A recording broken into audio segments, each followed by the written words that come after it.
Hey guys, welcome back to Order a Man. Thanks again for visiting. Today I want to talk about a concept that is so polarizing and it's all over the place, and it's this concept and this idea of minimum wage. Should there be a minimum wage? Should we not worry about it? Should we let the markets take care of it? And what I've found and what I've come to realize is that you're either sitting on one side of the fence or the other. You're either saying, yes, there should be a minimum wage and there has to be that livable standard, or you're saying, no, there shouldn't be a minimum wage and we're not going to worry about it and we're going to let capital markets take care of it. And what I want to talk to you about today is that what I've seen in my experience shows that men who are successful don't worry about minimum wage. They don't care about it. They don't worry about it. It's not even on their radar. And I want to talk a lot about why that is and why I think you too should probably stop worrying about what minimum wage is. Stop worrying about the minimum and let's start thinking about bigger and greater things than this scarcity idea of minimum wage. And what I want to do is I want to tell you a couple of stories about some employment histories and examples that I've had in my personal history. The first one is Burger King. I remember when I was 17 years old, I went and I found a job. My parents said, if you want to start making some money, you got to go find a job. And so that's what I did. And I remember it was one of the worst days of my life up to that point.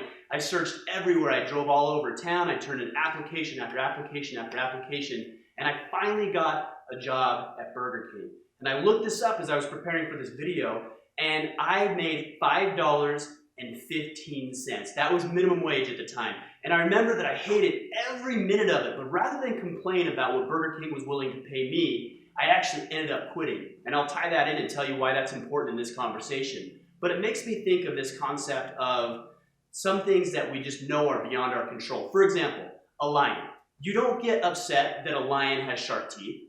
You don't get upset that he has long claws. You don't even get upset that he can literally rip your throat out with a single swipe.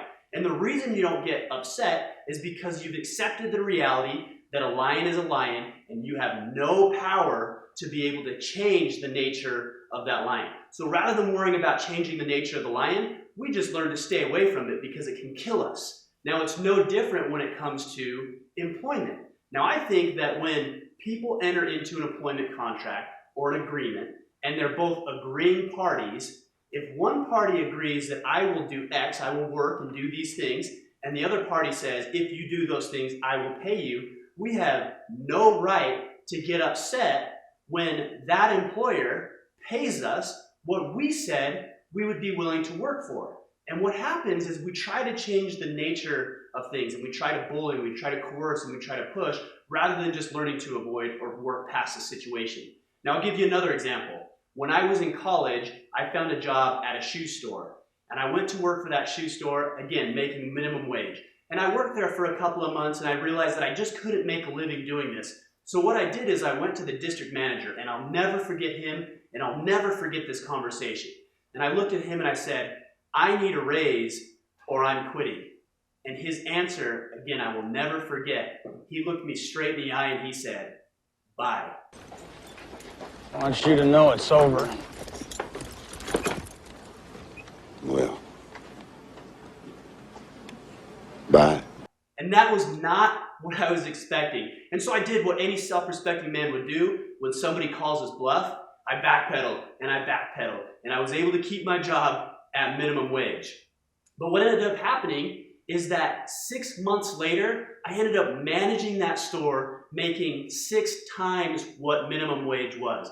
And I am so grateful to that district manager for standing his ground. And rather than complaining about what he was willing to pay me, I worked my tail off and made myself completely indispensable. And that's what you have to realize. The goal of a starting career, whether it's fast food or a car wash, where you might be minimum wage, is not a career.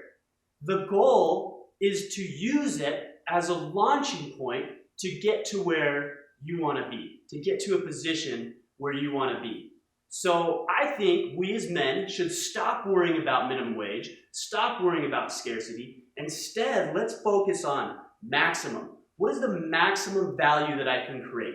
What is it that I can do to provide value so that someone would be willing to pay me more? What type of value am I going to create? And stop worrying about scarcity and start looking at abundance. When you start thinking about that, your life will change around. But I want to tell you that I don't think you should let anybody, whether it's the government, an employer, friends, family, dictate what you're worth. And that's what we see all the time, especially in this minimum wage conversation. Somebody else is going to tell us what we're worth. Now, as men, it's our responsibility to take hold of our own life, our own financial future, and decide what type of value we're going to create. So here's what I want you to consider.